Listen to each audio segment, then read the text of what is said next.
The deafening roar of alien ships shattered the stillness of the night, their engines thrumming like some predatory beast on the prowl. Above the ruins of what was once a vibrant city, their sleek, dark forms cut through the sky, casting an eerie glow over the rubble-strewn streets below. Ethan Novak ran, the weight of his boots pounding against the cracked pavement, his breath ragged and cold in his lungs. He had been running for hours, no days, since the Vorik arrived. Since the hunt began. They had come from the stars, a race of merciless predators who thrived on the suffering of others, and humanity was their favorite game. His heart thudded in his chest, the instinct for survival coursing through his veins, but it wasn't enough. He had seen it all too many times, his people, snatched from the streets, dragged kicking and screaming into the depths of alien ships, never to be seen again. It was a new kind of terror, a terror that twisted and crushed every notion of humanity's place in the universe. He skidded around a corner, his eyes flicking over the skyline, burnt-out buildings, abandoned vehicles, the skeletal remains of civilization. His fingers brushed the scar across his chest, a bitter reminder of his last encounter with the Vorik. There was no time to stop. No time to reflect on what had been lost. Not anymore. A shout cut through the night, followed by the distinct snap of a rifle shot. He didn't hesitate. Without looking back, he sprinted toward the source, hoping it wasn't too late. There was always a chance, wasn't there? Even in the face of overwhelming odds. Ethan's boots skidded to a halt in front of a broken-down building. In the shadows, he saw Zara crouched behind a crumbled wall, her eyes wide with panic, hands clutching a small, alien device. The kind of technology humans could never hope to understand fully, but Zara could. She had been tinkering with alien tech since the first invasion, hoping to find a weakness in their otherwise impenetrable defense. "Get down!" Ethan hissed, diving beside her just as a trio of Vorik soldiers descended from the sky. Their dark, armored figures glided toward the ground with unnatural grace, their weapons gleaming in the pale light. Zara's breath hitched. "We're not going to make it. We have to. We don't have a choice." Ethan cut her off, his voice steady but laced with the weight of countless past failures. "We survive. That's it. No other option." He could see the doubt in her eyes. Zara was brilliant, perhaps the smartest person he knew, but even she couldn't reason her way out of this one. The Vorik were a nightmare made flesh, their technology too advanced, their motives too brutal. And no one had ever survived an encounter with them long enough to learn how to fight back. Not until now. "Wait," Zara whispered, her fingers flying over the alien device.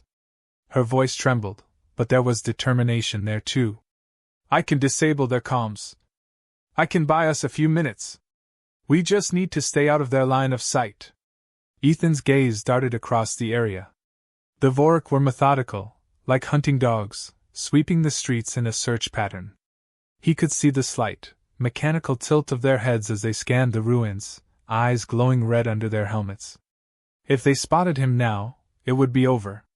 And Zara would be caught in the crossfire. A soft click from Zara's device made him flinch, but the Vorik didn't seem to notice. Their scanning ceased for a brief moment, followed by a flickering light in the sky above. "I've done it," Zara whispered, her eyes lighting up with a glimmer of hope. Ethan didn't waste a second. He grabbed her arm and pulled her to her feet. "Let's move." They ran, their movements swift and silent, ducking behind debris and wreckage. Every footstep felt like an eternity, each moment a precious heartbeat in a race they couldn't afford to lose. The Vorik would be back, of that, Ethan was certain. But for now, they had a small window.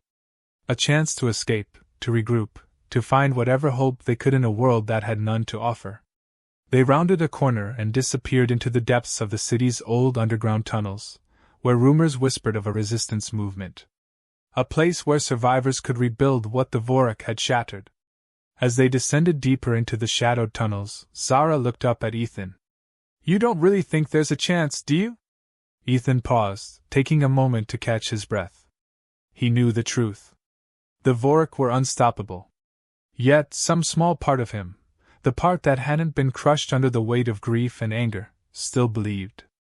"I have to believe there's a chance," he said, the words almost lost in the echo of their footsteps.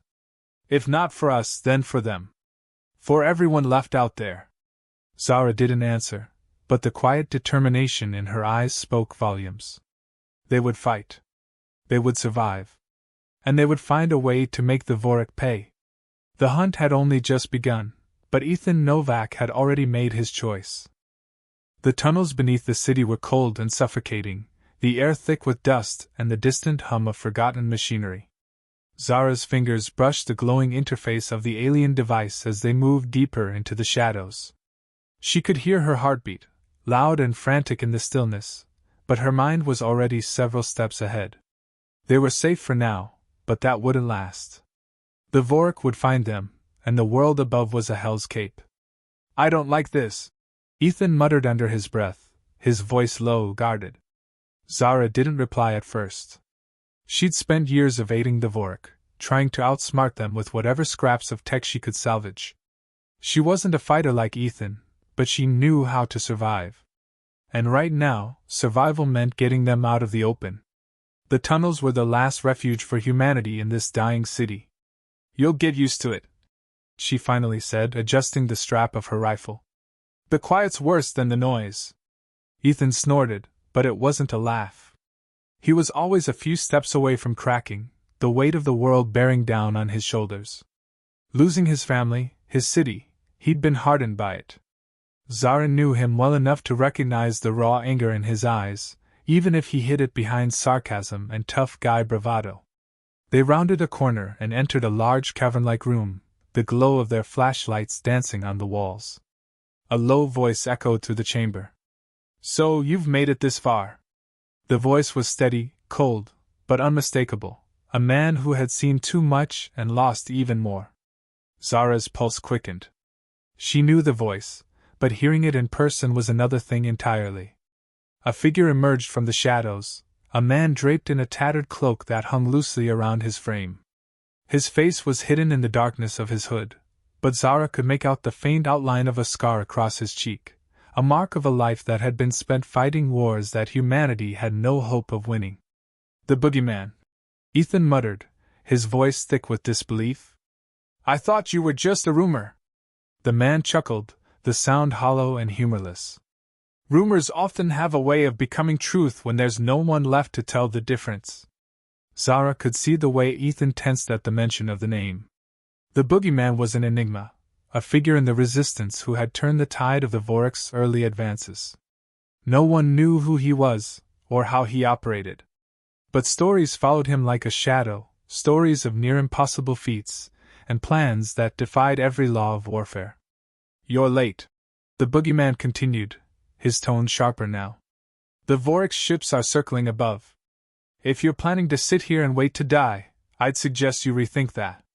Zara's hand instinctively reached for the device in her pocket. The communications jammer had worked, but it was a temporary fix.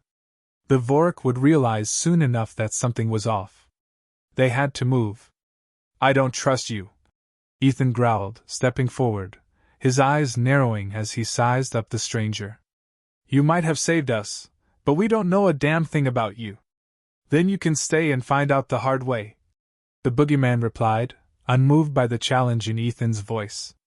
"I'm offering you a chance. A chance to hit them where it hurts. But if you're too scared to take it, I'll be gone by morning. And you'll be just another name on the Vorik's list." Zara shifted on her feet. She had heard the stories, heard of his underground movement, the small army of survivors who were willing to risk everything to take down the Vorik. But the more she heard, the less certain she felt. These were desperate people. Desperate decisions. "And what do you want in return?" Zara asked, her voice steady, though a sliver of doubt gnawed at her insides. The Boogeyman didn't flinch. "What I want doesn't matter. What I'm offering is simple. You help me sabotage the Vorik's Bloodsport. The one they've set up for tomorrow. We turn the game around. We destroy them from the inside." Ethan's eyes darkened at the mention of the Bloodsport. Zara had seen the Vorik's gladiatorial games on the screens before. Humans captured, forced into brutal combat for the entertainment of their alien masters. It was more than just a form of control. It was a message. They hunt us for sport, Ethan muttered, his fists clenching. We fight back, and they still win. Not this time, the Boogeyman said, his voice suddenly fierce. We turn the tables. The Vorik are here for a reason. They believe they can break us. They don't understand human resilience. I've studied them for years. I know their weaknesses. Zara's mind raced. It was crazy. It was suicidal. But there was something in his eyes, something that told her he wasn't just throwing out empty promises. Maybe it was the way he moved, the calmness in his voice despite the ever-present threat above them. Or maybe it was just the pure desperation to fight back. She turned to Ethan.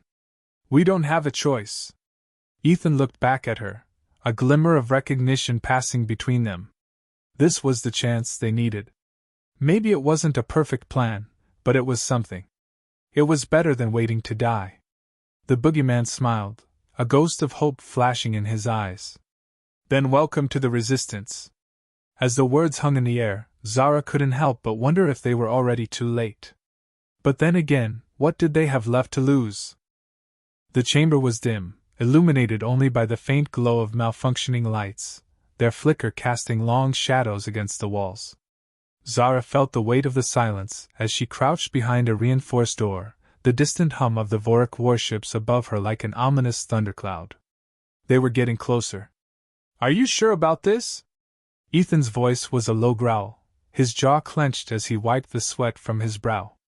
His eyes flicked nervously toward the entrance, his fingers twitching around the hilt of his knife. Zara, focused and determined, didn't answer immediately. She was too absorbed in the map laid out before her, a patchwork of scribbled notes, alien tech, and human ingenuity. The Vorik's Bloodsport arena wasn't just a symbol of their control. It was a carefully constructed trap, designed to break spirits and feed the Vorik's insatiable lust for violence. But it was also a vital part of their infrastructure, and if they could sabotage it, they could cripple the Vorik's hold on Earth. Zara? Ethan's impatience seeped into his voice. She looked up from the map, meeting his gaze. His dark eyes were narrowed in suspicion, as if he could already sense what she was going to say. We don't have a choice, Ethan. Her words were firm, cold. She had to believe it. This is the only way we stand a chance. If we destroy the arena, we break their hold on the population. We disrupt their supply chains, their morale. The Vorik will bleed just like we have. Ethan's face darkened, and for a moment, the silence between them was palpable. You think they'll just let us walk away after this? We'll be hunted. They'll burn the entire city down to find us. Zara didn't flinch. We're already dead if we don't try. You know that. You've seen what they're capable of.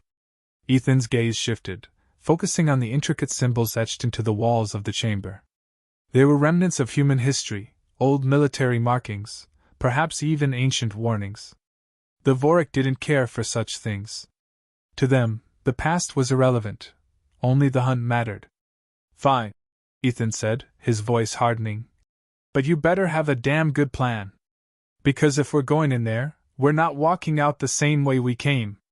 Zara's lips tightened, but she didn't say anything. She knew exactly what he meant. Victory came at a cost, and she couldn't afford to think about that right now. The arena was their only shot at striking back, but it was a perfect reflection of the Vorik's cruel genius. The Vorik had built it as a coliseum, a place where the desperate and broken were pitted against each other for sport. But Zara had seen something in their design, something that had made her blood run cold. The arena wasn't just a place for bloodshed, it was a strategic hub for their entire operation on Earth. And if they could infiltrate it, they could cripple the Vorik's communication network, sow chaos within their ranks. Let's move, Zara finally said, tucking the map into her jacket. We have one shot at this. Ethan didn't hesitate, falling into step beside her. Together, they crept through the dimly lit corridors, their footsteps soft and measured. The deeper they went into the underground complex, the heavier the air became, damp, stale, the smell of decay mingling with the acrid scent of burning metal. As they neared the arena's main entrance, Zara's pulse quickened. There was no turning back now. This was the moment that would determine everything, whether humanity had the will to fight back or if they would be forever subjugated. The door to the arena was heavily guarded, the Vorik soldiers standing in a loose formation, their weaponry poised and ready. Their alien faces were hidden behind dark, reflective visors, but Zara could sense their readiness. They had been trained for this moment, to find any resistance and crush it before it could grow. "We wait for the signal," Zara whispered, her breath steady. The plan was simple: distract the guards, slip in, and plant the explosive charges in the central control room. They would disable the arena's systems and send the Vorik scrambling. It was a perfect plan, or at least it had been. Just as Zara was about to move into position, a voice echoed from the far side of the arena. "They're coming. And they're not alone." Zara's blood froze. The voice was familiar, too familiar. "The Boogeyman," she muttered under her breath. She didn't need to look up to know what that meant. The resistance fighter had made his move. Ethan's eyes darted to her. "What's going on?" But it was too late. From the shadows, figures emerged, other members of the underground resistance. Zara hadn't expected them, but then again, she should have. The Boogeyman had always worked in secrecy, and now, it seemed, he was going to help them, or get them all killed in the process. The Vorik guards turned toward the sound, weapons raised, their eyes scanning the darkness. Zara's heart pounded in her chest. The timing had to be perfect, or everything would fall apart. "No!" she hissed. She and Ethan sprang into action, moving swiftly toward the arena's entrance. But as they did, the first shot rang out, sharp and deadly. Zara ducked instinctively, but the reality was already setting in. This wouldn't be as easy as she had hoped. The Vorik were smart, prepared, and they were closing in fast. The arena's gates were looming ahead, but it wasn't just the Vorik they had to worry about anymore. The Boogeyman's gamble had just turned everything upside down. And as the first explosion ripped through the air, Zara realized that no one would leave this place unscathed. The explosion rattled the walls of the arena, a deafening roar that sent shockwaves through the underground tunnels. Dust billowed up, thick and choking, as Zara staggered backward, her ears ringing, her breath sharp and shallow. The plan had gone to hell, and she knew it before she even looked up. Ethan was already on his feet, the determined set of his jaw cutting through the haze of smoke. His rifle was slung across his back, his hands tense but ready. He didn't need to say anything. They both knew what came next. The Vorik soldiers were no longer playing defense. The explosion had drawn them in like sharks to blood. Their heavy boots thundered down the hall, a march of inevitability. They weren't just fighting back, they were hunting. Zara took a steadying breath and scanned the room. The central control hub was just ahead, its doors slightly ajar. The charges planted on the walls were already starting to count down, their timers blinking ominously. One more push, and the arena's systems would shut down, disabling the Bloodsport network and cutting off the Vorik's control over the city. But that wasn't enough anymore. The explosion had been a warning.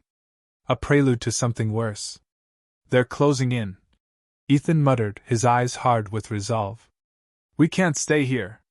Zara nodded, her grip tightening on her rifle. "We finish this now. We go in, plant the charges, and get out." Ethan didn't hesitate. With a nod, he was already moving, his silhouette barely visible in the smoke. Zara followed close behind, the thudding of her boots syncing with his. The air felt heavy, thick with the scent of burning debris and the sharp tang of ozone. Each breath was a struggle, but Zara couldn't let herself falter, not now.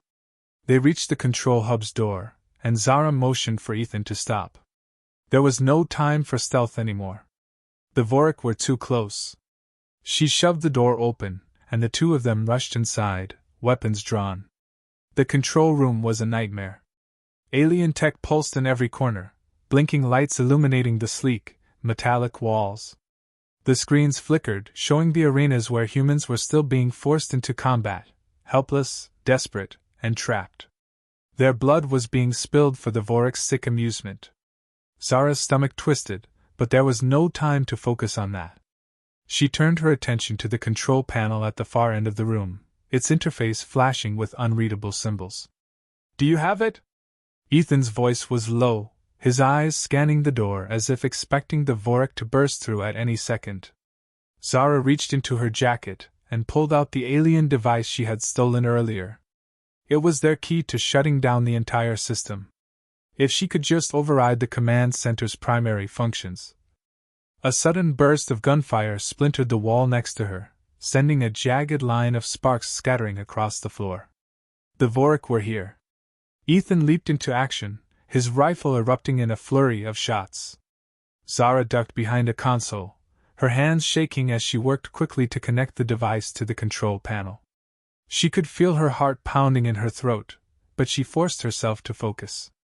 "Come on," she whispered to herself, her fingers flying over the unfamiliar alien tech.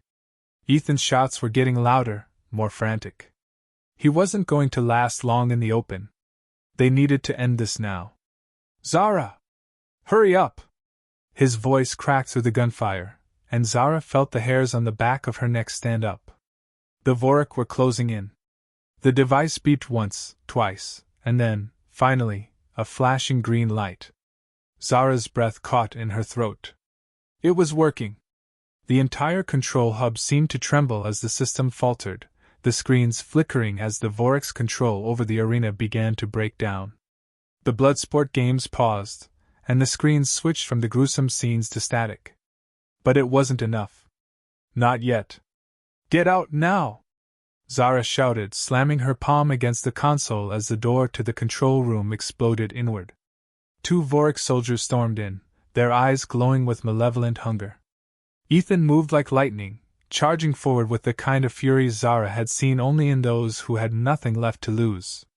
His rifle barked twice, once, twice, and the soldiers fell, their bodies collapsing in a tangle of limbs. "We're not done yet," Ethan said through gritted teeth, wiping the blood from his face. The Vorek were coming from all sides, and they weren't going to stop. Zara didn't hesitate.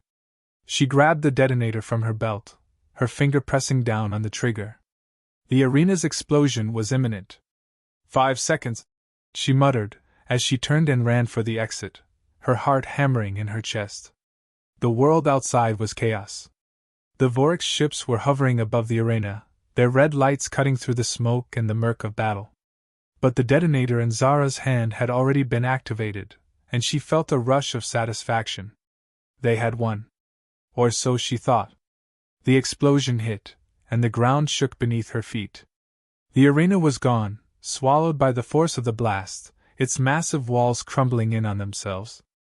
The Vorek were thrown into disarray, their ships reeling as they struggled to regain control. But even as Zara looked up at the destruction, a chilling thought struck her. The battle was far from over. The Vorek might have lost their Bloodsport, but they weren't finished yet. And neither were they. Not by a long shot. "Let's move," Zara said, her voice steely. "We've just started this fight." And for the first time in a long while, she believed it.